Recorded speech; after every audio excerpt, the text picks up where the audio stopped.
Thank you very much.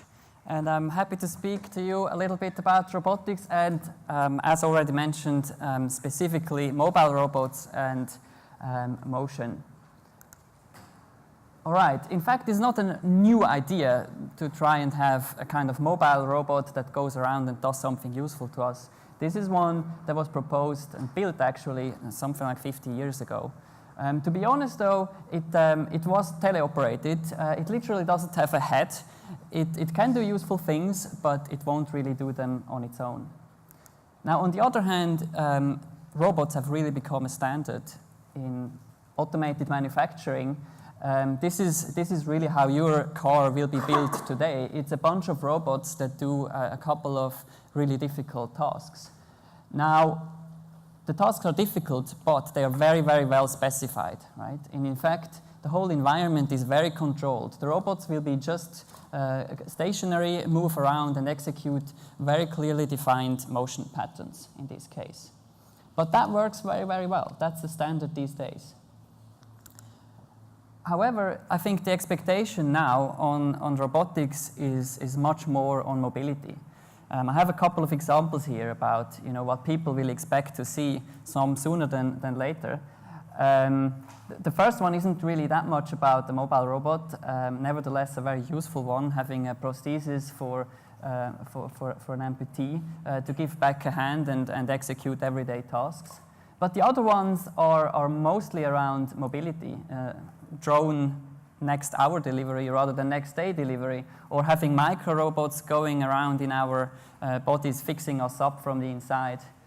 Autonomous driving, that's a big subject all around. Would be really nice, just get in there, have a meeting, sleep, watch a movie, don't have to focus on driving.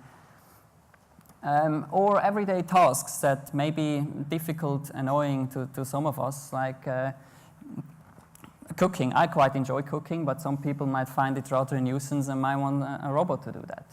I think in general, we expect an evolution of mobile robots towards something that is really more and more human-like. However, when I think, looking at the shorter-term outlook to start with, it is actually incredibly difficult to build these kind of robots. So I'd rather anticipate when it comes to our everyday lives, for instance, that we see more automation, we see more of kind of controlling the environment rather than having this human-like robot solving our tasks.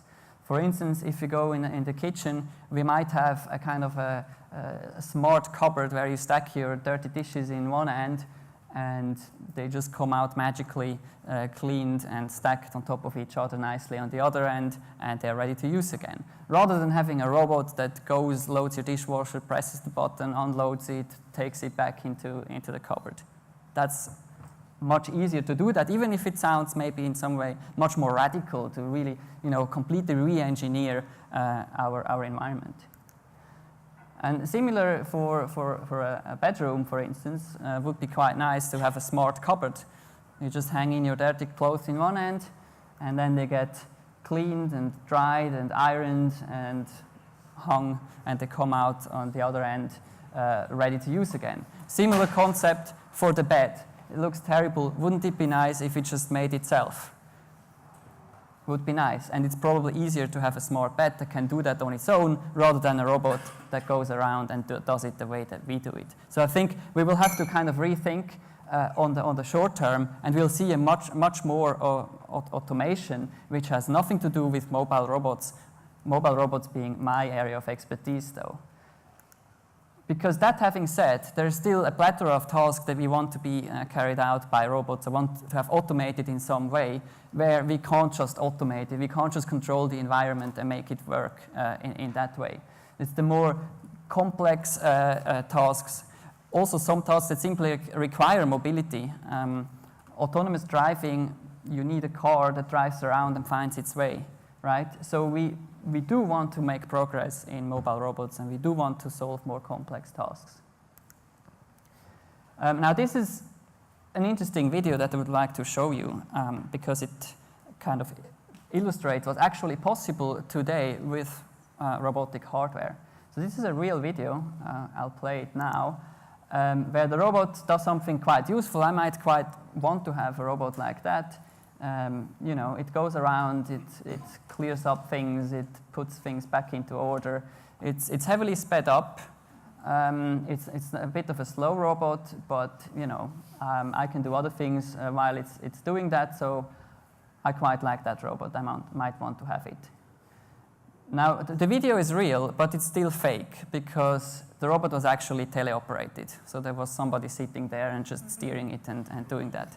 But what it tells us is that the robotic hardware is actually there to do some really quite useful things already. However, obviously, in this case, the robot was steered with a human brain. So it really is the brain that is missing in many ways. And that's why let's add a head, right? And in fact, that's also kind of where I came from. What interested me is that we as humans, we can solve really complicated tasks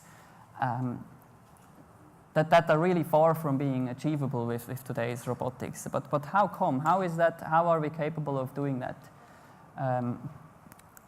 So we need to add the brain, don't we? Now that having said, we would still like these tasks to be complementary to what we do. For instance, while it is quite complex for me to fly a glider, I quite enjoy that. I enjoy flying an airplane around. I wouldn't want this to be replaced with some kind of artificial intelligence algorithm or robotic version of me. So let's develop robots that are complementary, that can solve tasks that are dangerous for us, that are difficult for us, or that are simply boring. So let's start with a relatively simple example. I'm not saying this is a commercially viable example at all, just a simple robotic example, a mobile robotic example, where a mobile robot at my home might do something that is remotely useful, and then we can break it down. So I might ask the robot, it has a nice speech interface developed by Alessandra, for instance, to go get me a beer from the fridge. This sounds like a really easy task specification. It's very clear for everybody. Everybody can do that. So you would think it's actually quite easy for a robot to go and accomplish that, open the door, get the beer out, and give it to me. Again, a robot that only does that is probably not very useful. But let's break it down. What actually has to happen on the robot? Well, there's quite a list of things that pop up now in the robot that it really doesn't understand unless it's being implemented in some way. It starts with simple questions like, where am I? What does the world around me even look like?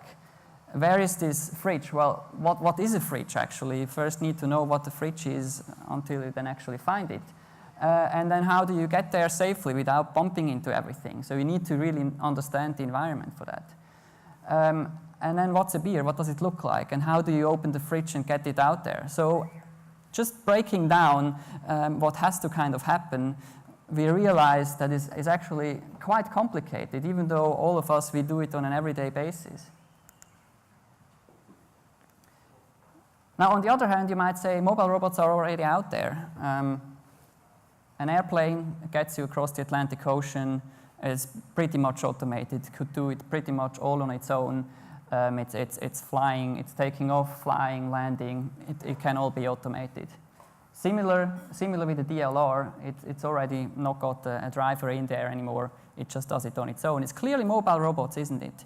But again, if you think about it a little bit more, in fact, the environments here are very, very much constrained. There's really no surprises, right? In the air, there is no people just popping up in front of the pilot. It doesn't have to avoid them.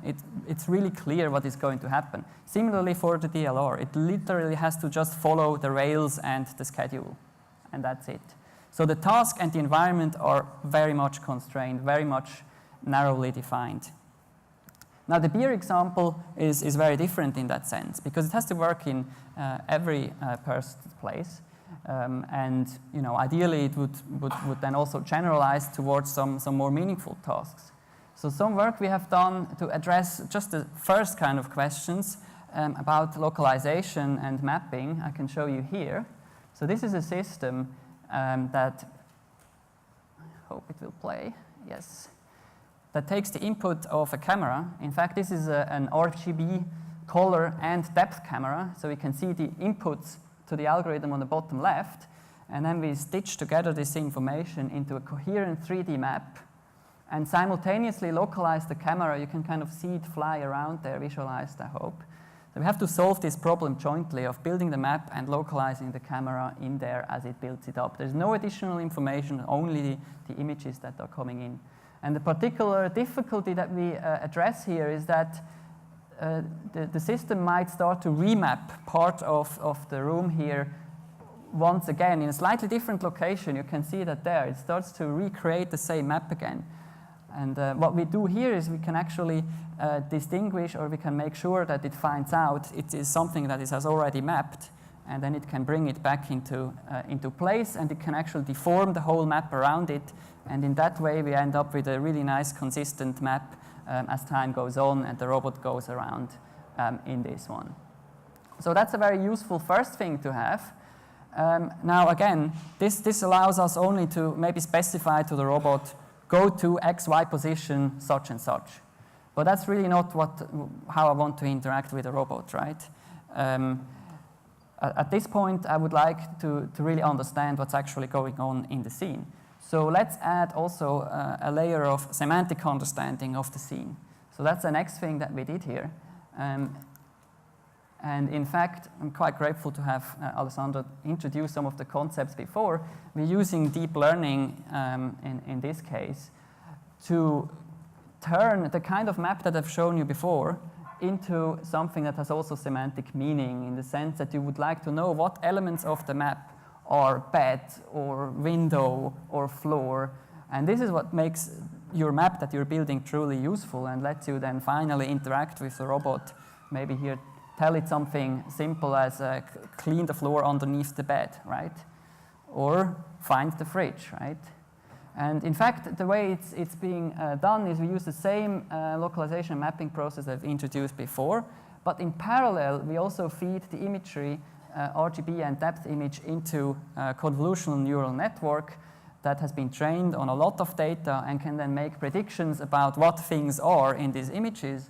And we can then use this two-dimensional information and put it back into the 3D world, aggregate this 2D semantic meaning in the 3D world, and we end up with a really nice 3D annotated semantic map. So now we can do slightly some more things for this beer fetching robot. Still not everything. What we have ignored so far was motion. And this is an example I'm showing here from another group, not ours, where it's an application to kind of autonomous driving. You really have to kind of track dynamic people and obstacles, as well as static ones, of course, and you have to be very sure about that. You have to be very sure about what's happening actually here. That's again using some kind of deep learning techniques to do that, but you can probably see it's incredibly important to make no mistakes, to track these people and understand what's happening here in the scene. In fact, even make predictions about what is going to happen and how you should react to that. And actually, occasionally, you still see some mistakes that are being made here. We are still not quite at human level capabilities with these kind of techniques. Okay, so now with these elements, we are maybe just about able to build this robot that can fetch a beer, at least as a kind of prototype. There's a lot more challenges that we still need to address. We need to really provide the robustness to always work in all circumstances. Specifically for autonomous driving, the environment can change so much. What happens if there is a snowstorm? Does it all still work? I don't know. So we need to have increased reliability to deal with very difficult environments. And we also need to open up the task specifications. We don't want the robot to just get the beer. We want this to be more general, and I think that's where we will really need a kind of convergence of machine learning, AI, and robotics. And there's been, of course, a lot of work already in those domains, and I'm quite excited that now they are finally about to converge. But it will take more time. It is not something that is going to happen tomorrow, I believe. But let's still try a little bit of an outlook in what the world might look like in 10 years. So As an example, I think some kind of consumer service robots might be something that we'll be seeing, to some degree you already see, where you might have a robotic waiter that serves you in a restaurant that is slightly cleverer than just only able to fetch a beer, that we might have an actual interaction, a conversation with, and that we get the right food and drinks. In fact, I anticipate such applications to rather appear first in Asia. I think generally the adaptation or the readiness of people is probably a bit higher towards such products. And specifically when it comes to things like drone delivery or autonomous driving, let's not forget that there's also legal questions and really societal acceptance questions that we need to discuss. I think actually technologically we are maybe quite far with some of these technologies, but we need to really as a society be ready and put up the legal framework to allow for them. Okay, let's do a little bit more outlook. Again, this gets more and more uncertain, but of course maybe at some point we are at the level where we can have a mobile robot taking care of our children or the elderly, as was proposed in some sci-fi movie. Maybe at least for parts, maybe not throughout kind of all the life. I would be a bit skeptical about that, but maybe for some important parts like going to the toilet or so. Of course, again, here the question is, do we really want that? Do we actually want robots to take care of our children? I'm not so sure. Do we completely want to replace human? I would doubt it. Maybe the one in the middle is a less controversial example. It's a robotic ambulance drone that can rescue you immediately without having to wait for an ambulance and get stuck in traffic. So again, here I think the technology is relatively advanced that we could actually deploy such a system and with a very clear benefit. Right? I mean, maybe it goes further. Maybe it goes towards actually having autonomous driving replaced with autonomous personal aerial vehicles. Who knows? Okay, so let me end with this picture. I could maybe convince you that we are getting closer to reality with some of the fiction. Maybe some things will take a little bit longer than others, but in any case, let's make sure that we build robots that can complement our skills that are useful to us. Okay, thank you.